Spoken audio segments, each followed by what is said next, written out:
I am who I am because it's been like Yun Chun Lee, grandfather, one in a billion ancestor. I need to define my space, define my face in this ancestral embrace that is skin tight, but my skin fits me just right.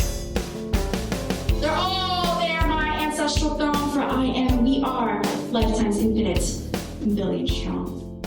Hello, everyone. Welcome to Mind Your Margins, a podcast that seeks to foster a space where it's humanly possible to make humanity possible.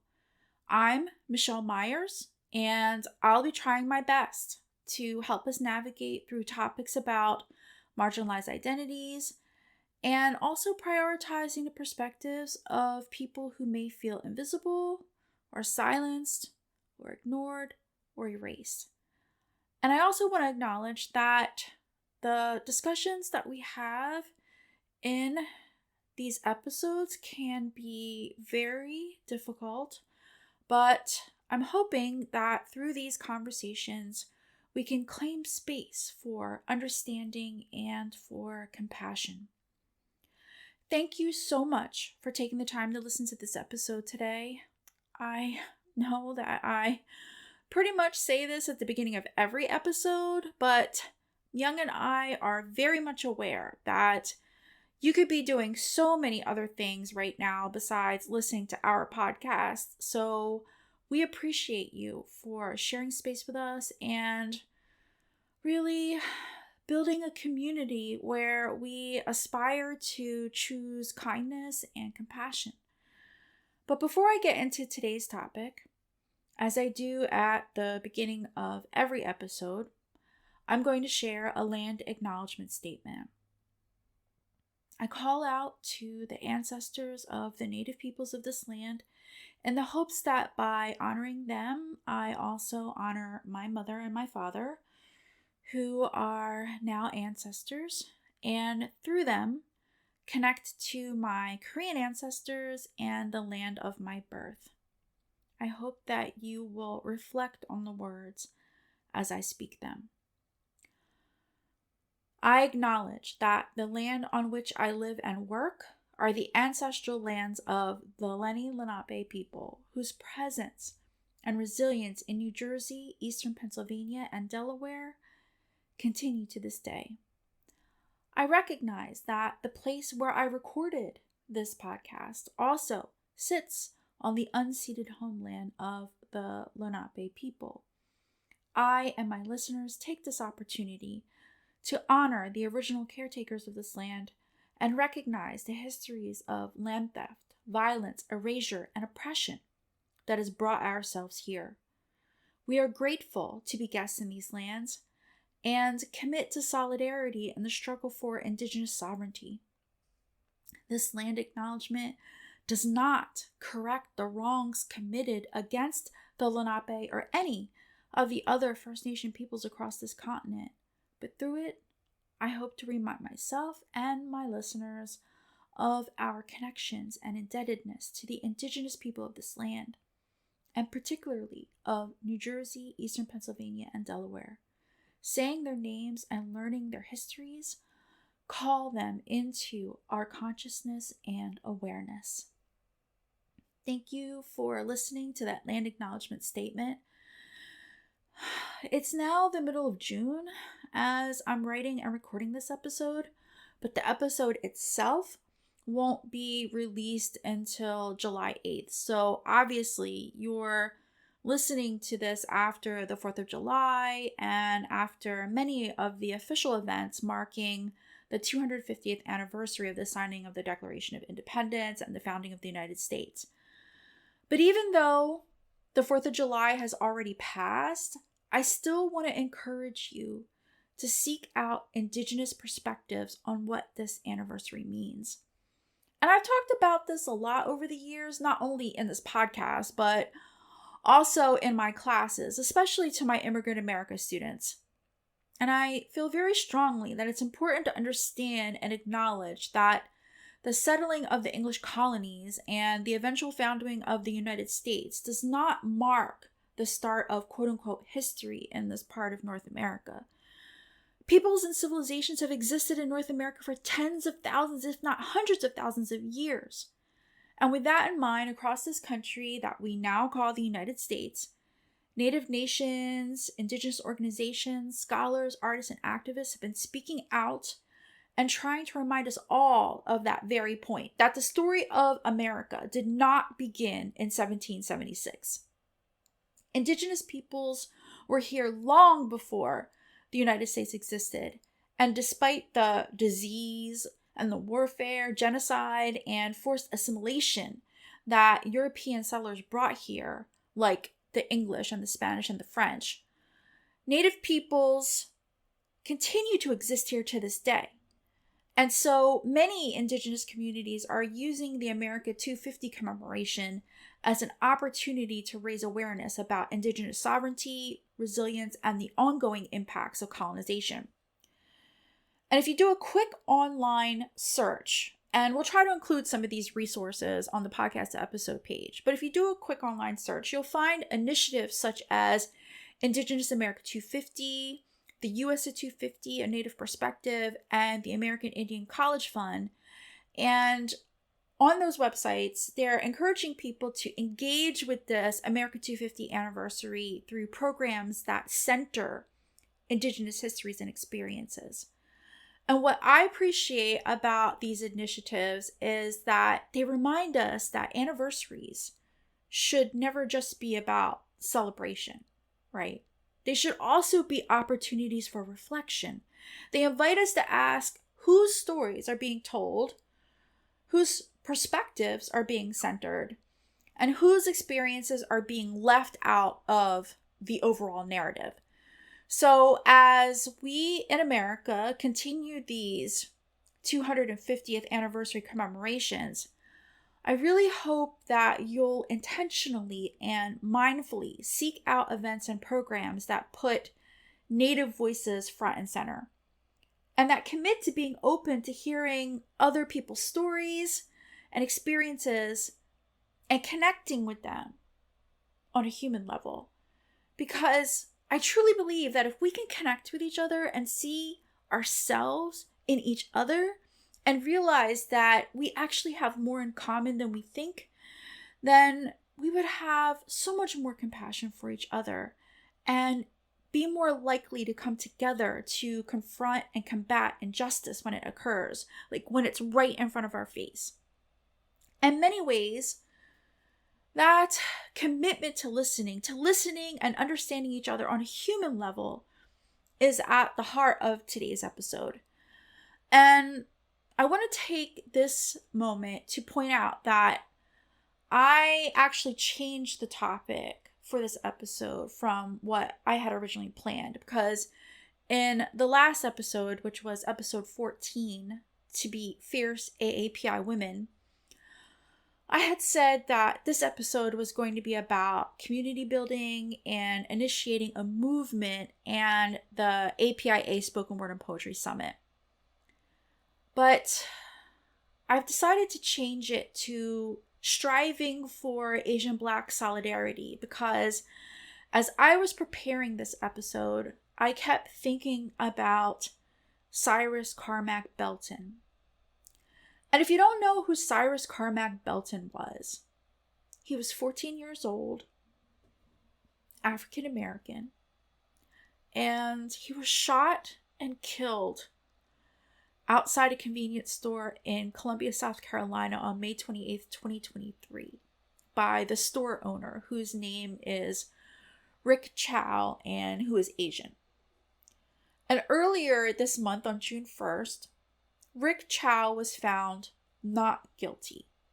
And right now, I'm going to talk a little bit about the incident and case, but you can find the details online about what led to the shooting, and we'll also put some links into the episode description page.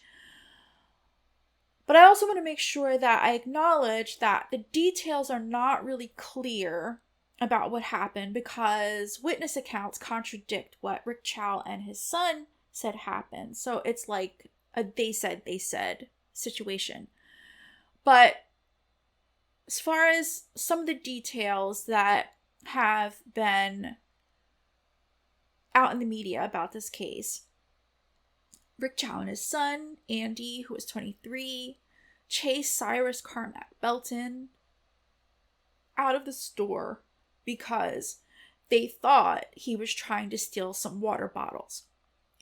Rick Chow claimed in his defense statement that he saw Cyrus point a gun at his son and that he shot him to protect his son. So at his trial, he claimed self-defense in defense of another. But the forensic pathologist who performed the autopsy testified that the trajectory of the bullet through his lower back indicated that Cyrus was running away and that he was hunched over, which means that he was moving away from the Chows, right? He was running away from them. So at that point, how is he a threat? And the evidence also showed that Chow and his son chased him for 130 yards, which is longer than a football field. But the jury that was in that courtroom and that deliberated for 9 hours, and which was reportedly a mix of men and women of different racial backgrounds, the jury found Rick Chow not guilty of murder.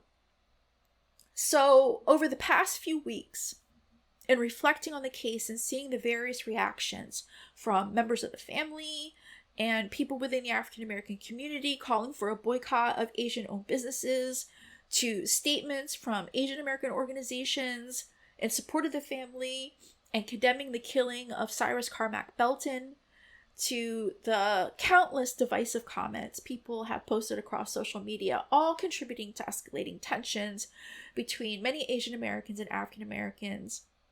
In the end, what I keep coming back to is this. A 14-year-old boy was killed. A son is gone.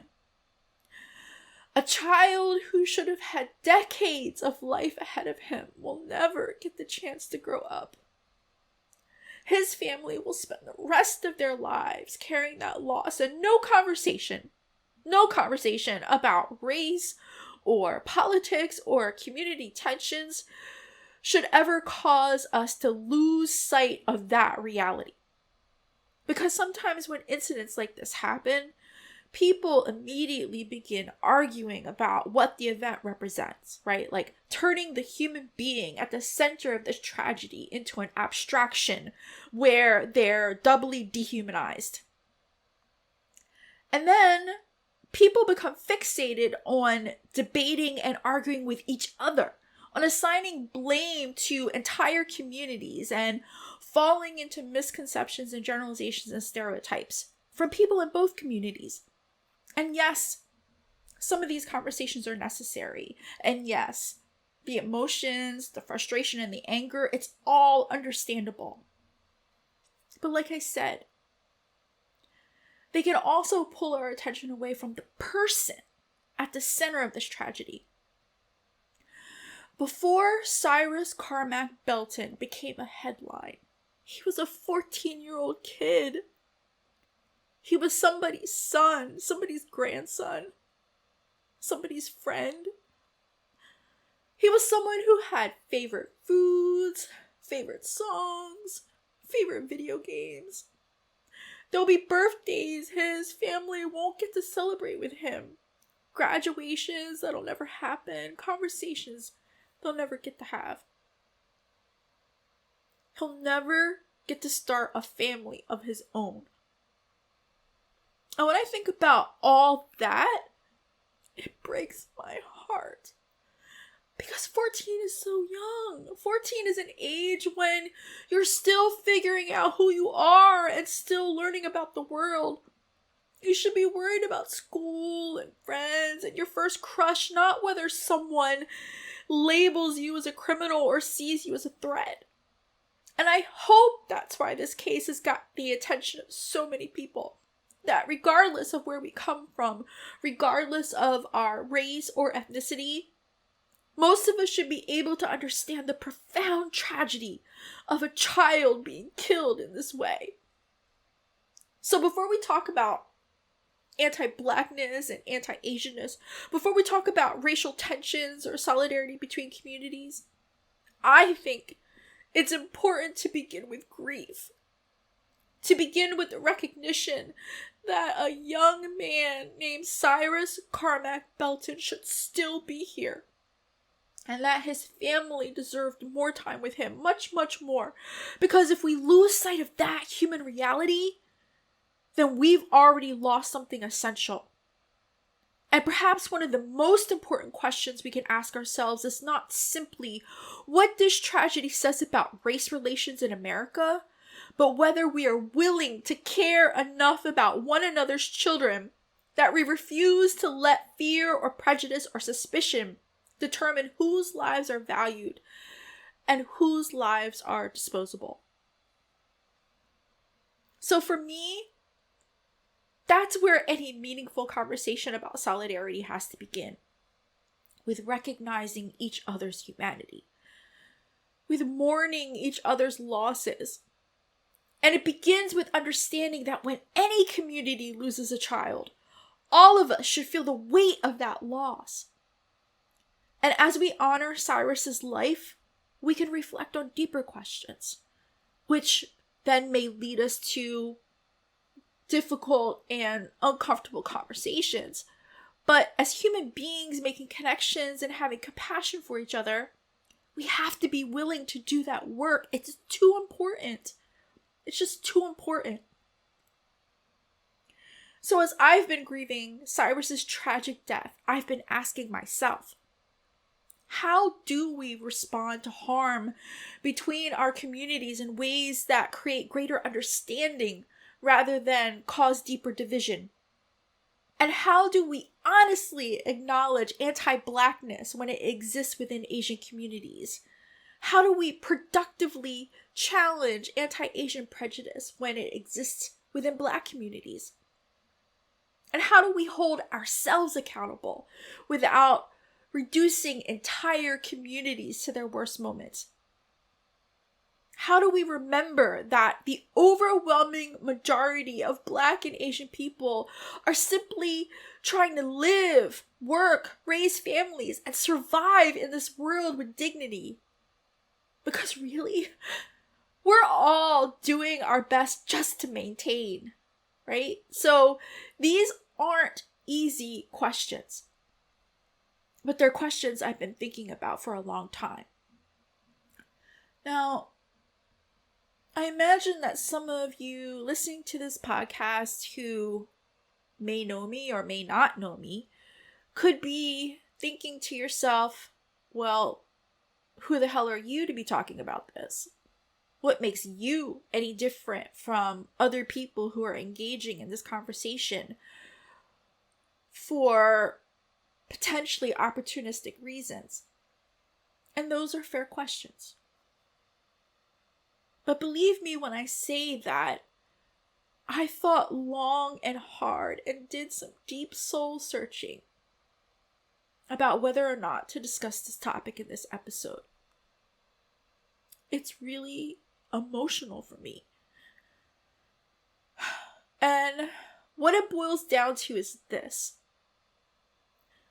I love both of these communities with all my heart. There are people in my life who I love dearly who identify as African American.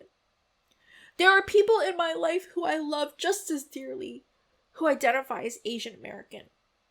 My own children identify as Asian American and African American, and I want a better world for them. And so I feel strongly that my intention in speaking up about this is coming from a place of love. And for those of you who say that's not enough, who want to know what my credentials are or what qualifies me to talk about this, I can talk about that in a future episode about Asian-Black solidarity, or if you feel super strongly about it, and if you do, believe me, I get it. If you really want to know about me, you could look up my bio on the internet. And that's not to be cocky or egotistical or anything like that. But like I tell my students, it's important for us to do our own research, right? I encourage my students all the time to look up anything that I say in class and hold me accountable if I share inaccurate or outdated information. And I'm going to say the same thing to you. If I'm wrong about any information that I share, I'm grateful to be corrected. So I invite you to hold me accountable. And I also want to be clear, I'm not here to pat myself on the back or put myself on a pedestal or anything like that. What I'm doing is I'm trying my best to talk about this topic in a way that initiates a process of understanding and healing in the only way that I know how. So I'm speaking here today as a mother, as a concerned community member, and as a human being. And I hope you'll all give me some grace and meet me in this space as the unique and beautiful human beings that you are. So, with all that being said, please bear with me because at times in this episode, it may seem like I'm going off on a tangent or rambling, but I assure you that anything I share will reconnect back to Cyrus Carmack-Belton. And I'm going to start by sharing my own personal experiences engaging with efforts at Asian Black solidarity through my poetry. So, after Yellow Rage took off in 2001, one of the issues I became increasingly committed to raising awareness about was anti-Asian violence. In 2002, during the 20th anniversary of the murder of Vincent Chin, Asian Arts Initiative organized an artist exchange program focused on honoring Vincent's life and legacy. And actually, as I'm recording this, the 44th anniversary of Vincent Chin's murder just passed on June 23rd. And I know I've talked about Vincent Chin in previous podcast episodes, but just in case someone listening has never heard of Vincent Chin, he was a Chinese American man who was murdered in 1982 in Detroit by two white auto workers who blamed the reason for why they were laid off. They blamed it on the Japanese auto industry. And they saw him in a bar where Vincent was at a bachelor party for himself with some friends because he was getting married in a few days. And these two white men referred to him by a racial epithet. But Vincent stood up to them, defended himself, and so they didn't like that. And they waited for him outside the bar, chased him down the street, and beat him to death with a baseball bat, and were ultimately acquitted of his murder. And I want to take a moment to point out that one of the communities that supported Lily Chin, Vincent Chin's mother, and the Chinese American and larger Asian American community as they sought justice for Vincent was the African American community in Detroit, with some people in the African American community becoming part of a coalition with the activists from the Asian American community, which then became the American Citizens for Justice, which still exists today. And Helen Zia, who was one of the people who organized a lot of the protests and spoke on behalf of the family leading up to the trial and afterwards for Vincent Chin, has talked about this extensively as well as chronicled it in chapter 2 of her book, Asian American Dreams. So learning about Vincent Chin during AAI's Artist Exchange program had a tremendous impact on me. And that's when I first started to think about how I could use poetry and storytelling to help Asian American and African American people see that while our histories are not identical, there are profound ways in which our experiences overlap. We have both endured racism, we have both experienced violence, we have both struggled against systems that have attempted to dehumanize and stereotype us and render our pain invisible. And I have always believed that when we really listen to one another's stories, we discover that often we have far more in common than we realize. And so all this pushed me to think more deeply about how violence against Asian Americans often remains invisible in the broader public conversation. And later, I also became interested in examining the ways that police violence has affected Asian American communities, because we often hear discussions about police brutality as though it never happens within Asian American communities. But there are many Asian American families who have also lost loved ones to police violence and whose stories remain largely unknown outside their own communities. And one of those stories is of Fong Lee. Again, I hope you'll bear with me. It may not seem like it, but I am bringing this back around to Cyrus Carmack-Belton. So, Fong Lee was a 19-year-old Hmong American youth living in Minneapolis, and in 2006, he was shot and killed by Minneapolis police officer Jason Anderson. Fong and several of his friends were on their bikes hanging out when some police rolled up on them, seeing a group of young Asian American men hanging out and immediately labeling them as quote-unquote gang members. And if you're not aware, there's a long history of police violence against young men of color in Minneapolis, which may explain why Fong ran. And Jason Anderson chased him behind an elementary school and fired 9 shots, 8 of which hit Fong Lee, 3 shots in the back and 5 more after he fell to the ground, killing him. Jason Anderson claimed that he feared for his life because Fong allegedly pointed a gun at him. But the forensic evidence contradicted this. Fong's fingerprints were not found on the weapon. There was no gunshot residue on his hands or on his clothing. A video expert who reviewed surveillance footage taken at the school concluded that the footage did not show that Fong had a gun in his hand. That instead his hands were balled up into fists. But that testimony was not permitted during the trial. And despite these inconsistencies, Jason Anderson was acquitted. The verdict was handed down in the spring of 2009. And what I remember most from that time is not simply the verdict itself, but the response. People throughout Minneapolis came together in support of Fong's family. And if you didn't know this, Minneapolis is a very diverse city. It's home to a large Hmong, Vietnamese, African American, Native American, Latino, and other immigrant communities. And what struck me back in 2009 was that so many people from all these different communities showed up out on the streets together. People marched together. People protested together. People demanded accountability together. And I remember reaching out to Bao Phi, who is an amazing poet, activist, and author from Minneapolis, and telling him that if there was anything at all that I could do to support the family, I would be honored to fly out to Minneapolis and donate my time.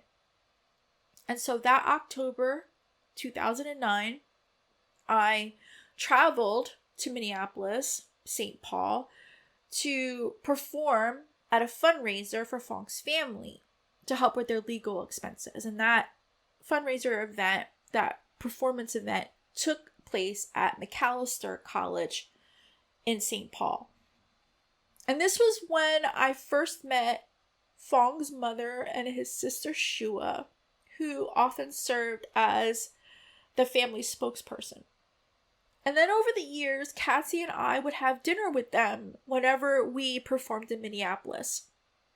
And during one of these trips, after we'd had dinner and we were leaving the restaurant, Fong's mother handed me a photograph of Fong, which was printed on ordinary computer paper, saying to me that she wanted to give me the original, but she couldn't find it.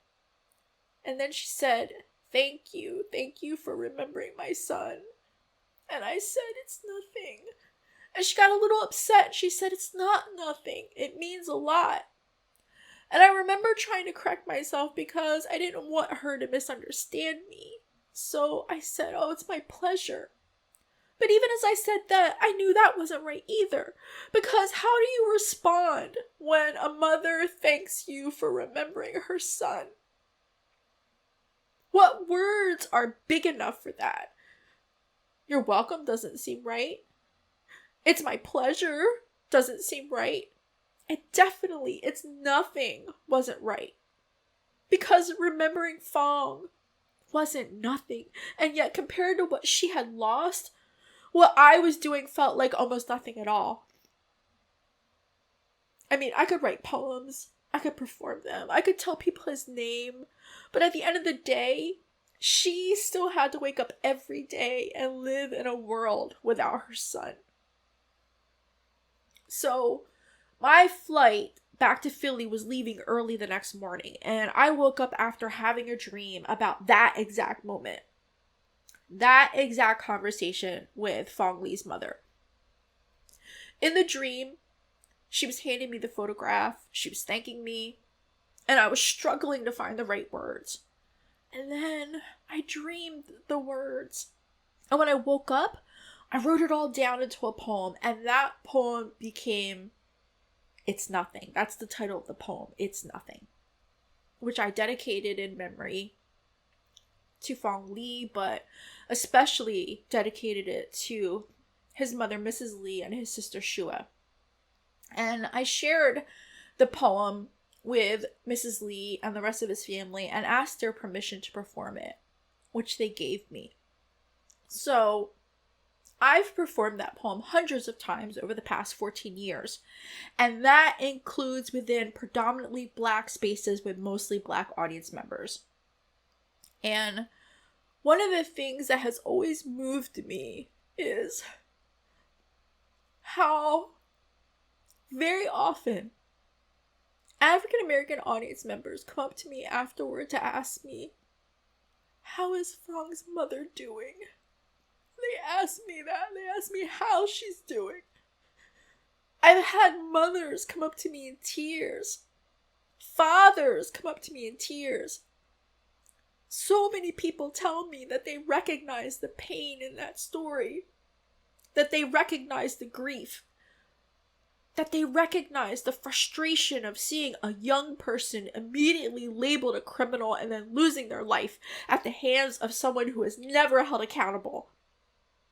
And in those moments, something powerful happens.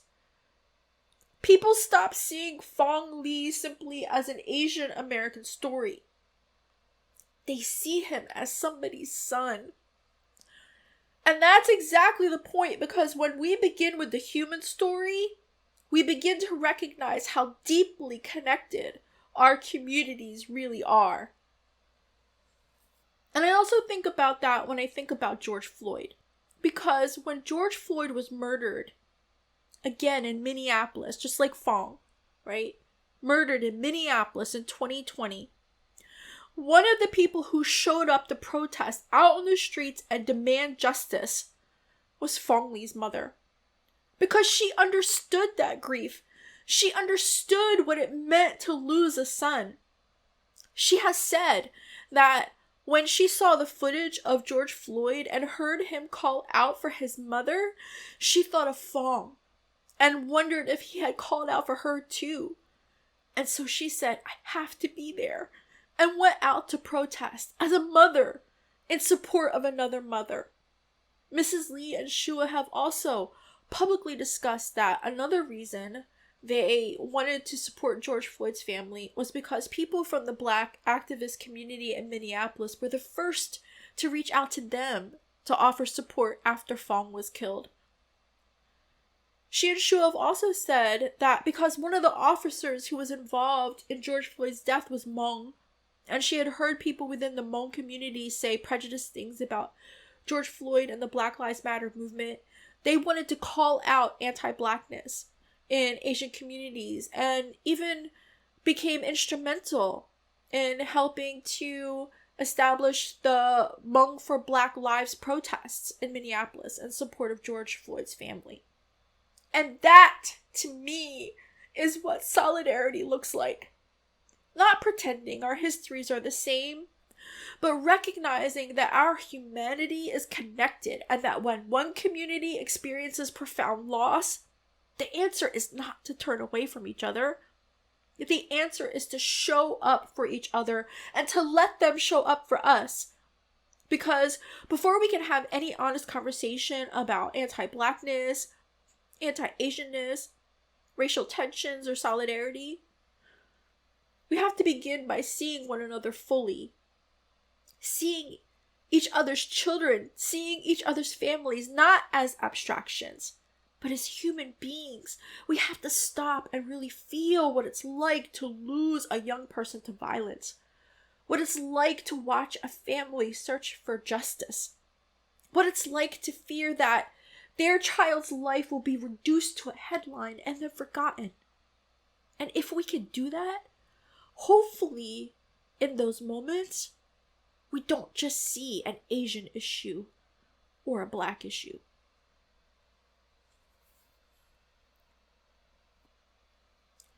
And that's one of the reasons I keep thinking about Fong as I reflect on Cyrus Carmack-Belton.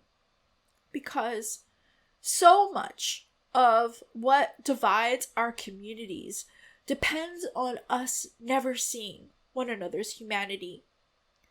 We're manipulated by the media and racist structures in this country to focus on stereotypes or on competition with each other or on resentment. On some manufactured false idea that our communities are fundamentally different.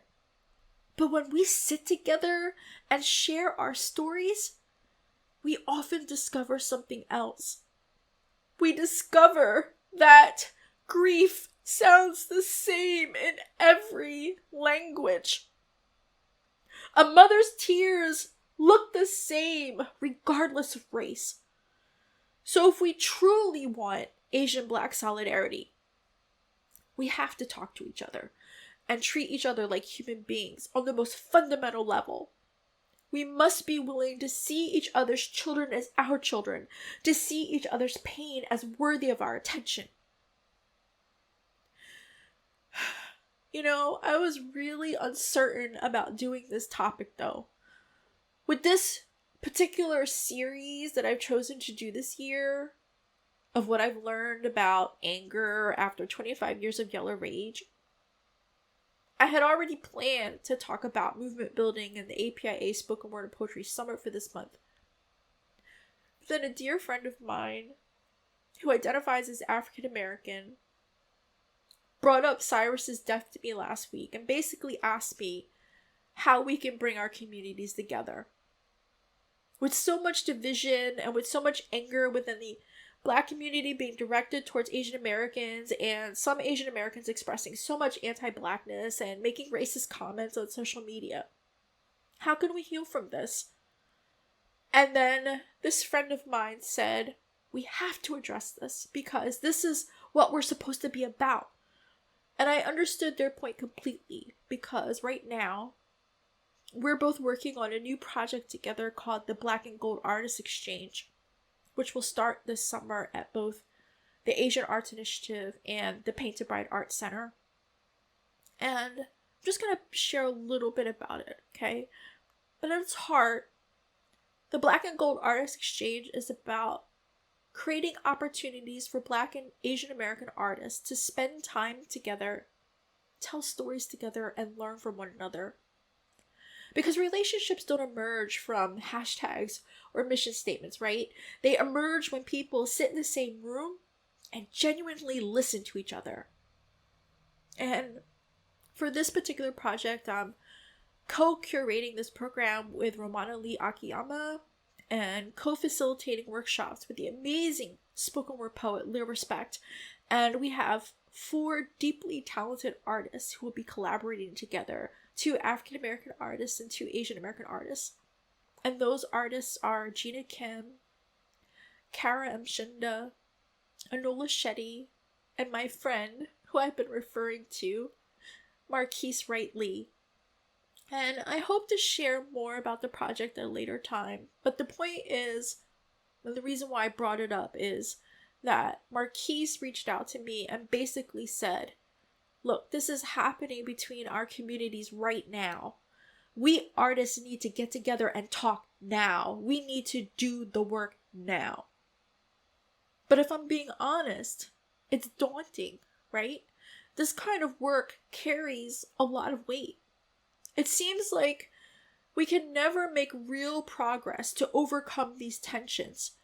Because if you spend enough time on social media, reading comment sections, or listening to public conversations after incidents like the murder of Cyrus Carmack-Belton, you could start to get the impression that Black and Asian communities have always been enemies, that conflict is our defining story. But as I've shared from my own personal experiences, that isn't what shaped me.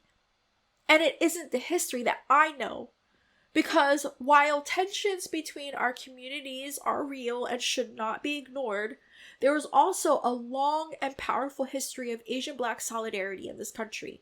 A history that is too often left out of the conversation. There is a history of Black activists standing with Asian communities, a history of Asian activists standing with Black communities, a history of artists and educators, of organizers and students and just everyday people recognizing that our struggles are interconnected. And as I tell my own students, part of the problem is that many of us were never taught those histories. We're only taught about moments of conflict and told the stories of division. And we're encouraged to see one another through stereotypes. But we're rarely taught about the relationships and alliances and shared movements that have existed for generations. And this is not to say that anti-Blackness and anti-Asianness within our communities don't exist. They do, and they cause real harm. But I believe that if we're serious about creating a more just future, we need to recognize that both truths can exist at the same time.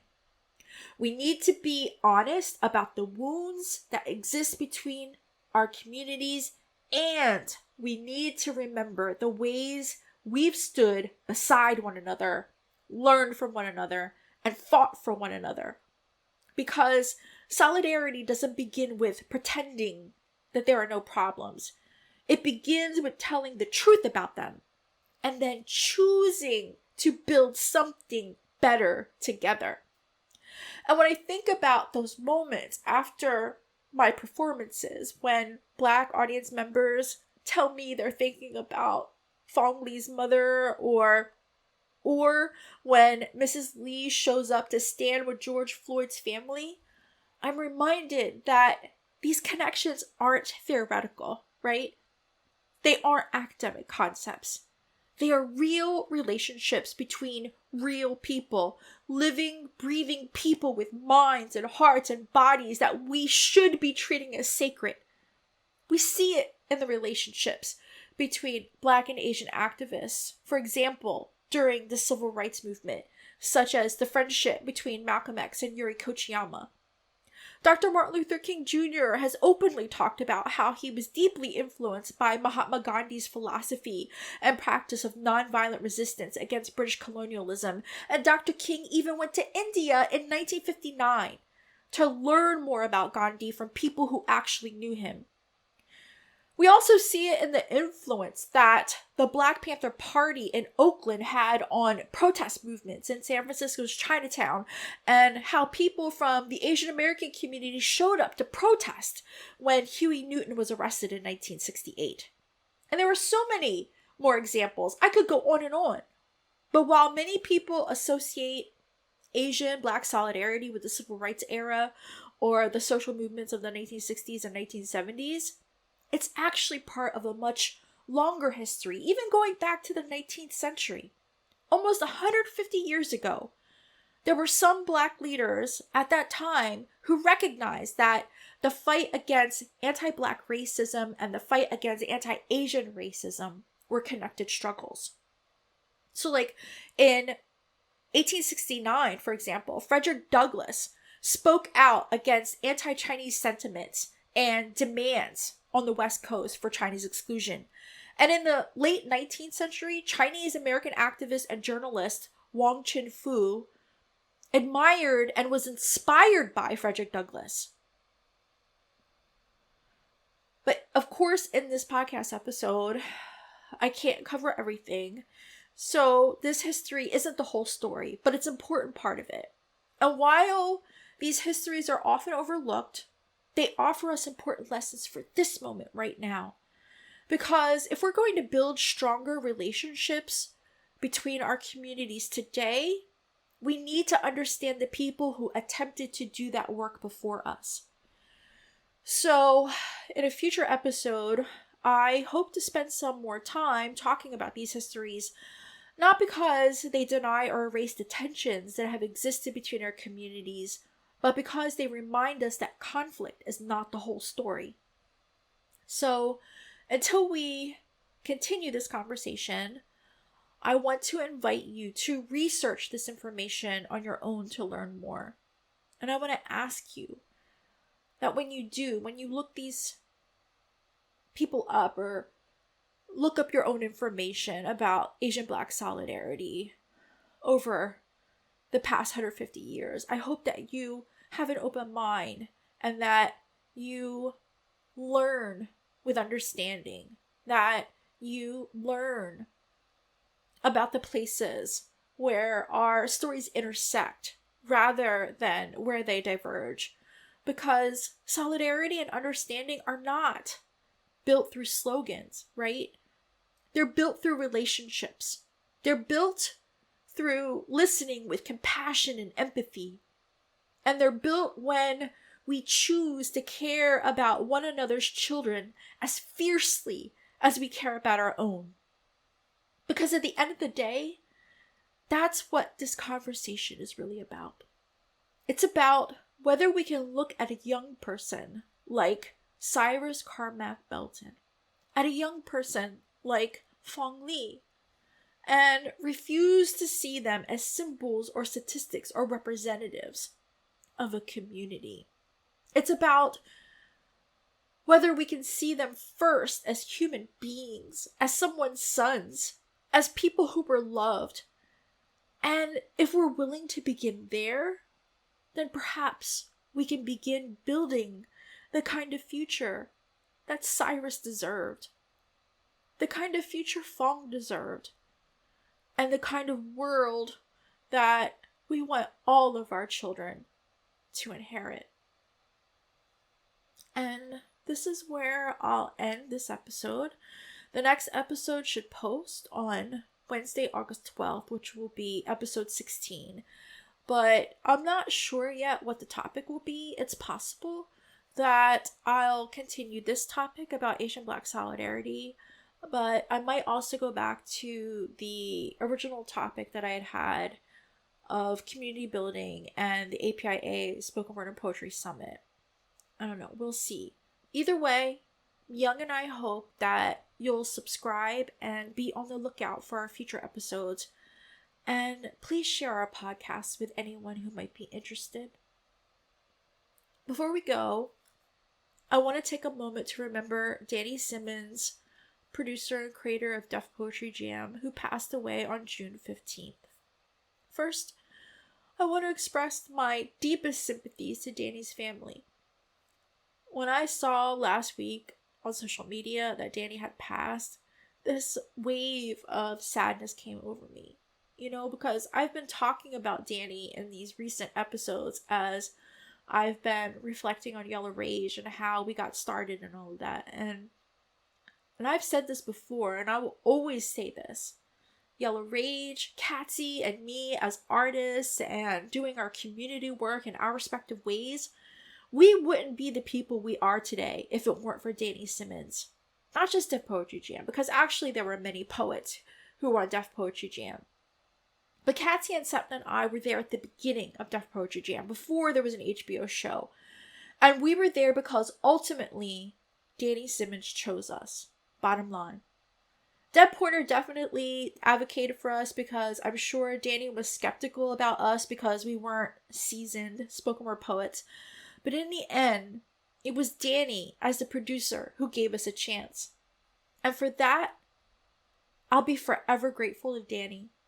And as I said in a previous episode, Danny continued to support my work after he moved to Philadelphia. He appeared as a guest judge on Drop the Mic at CCP, and he let some of the student poets from CCP audition to be on a virtual deaf poetry show that he produced during the pandemic.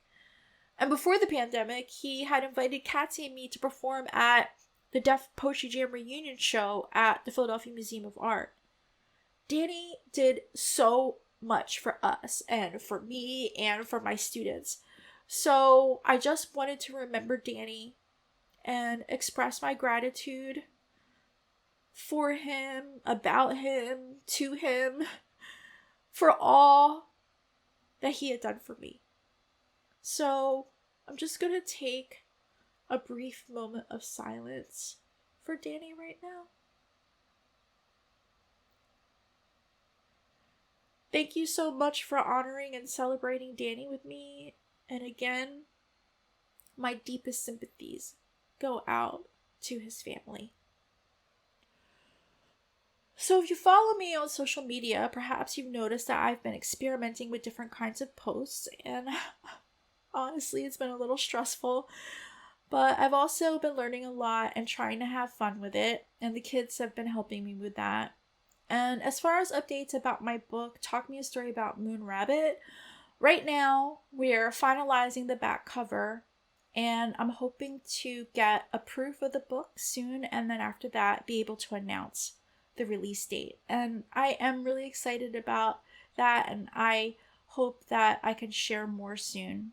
And as I mentioned earlier, I'm also involved with another meaningful project for me, which is the Black and Gold Artist Exchange. And we actually just started our Instagram and Facebook page for the Black and Gold Artist Exchange, and I hope that you'll be interested in learning more about the project and follow the work that we're trying to do to promote Asian Black solidarity in Philadelphia through art. And I really want people to hold us accountable for this work because it's important work for us.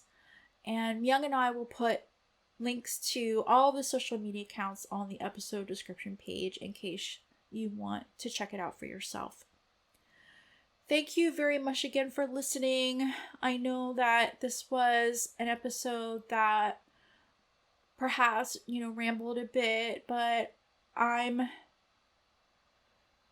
hopeful that my message, what I was trying to communicate, came through. And Myung and I are so grateful to you for listening and for spending this time with us and sharing space.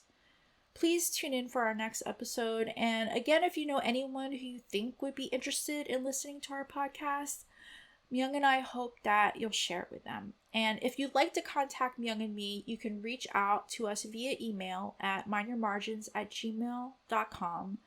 and on Facebook and Instagram. And I can also be reached directly at michellemyerscontact@gmail.com. Myung and I hope that you'll subscribe to Mind Your Margins so that you'll be notified when a new episode is posted, which should be on the second Wednesdays of each month. I appreciate you so much for listening, for having patience with me, for reflecting alongside me, and for being part of this space that we're trying to create, where we're all living a little more thoughtfully and intentionally. Until we share space again, please be mindful of yourselves and mindful of others. Take good care. I am who I am because it's been like Yun Chun Lee, grandfather, one in a billion ancestor. Define my space, define my face in this ancestral embrace that is skin tight, but my skin fits me just right. They're all strong, for I am, we are lifetimes infinite, billion strong.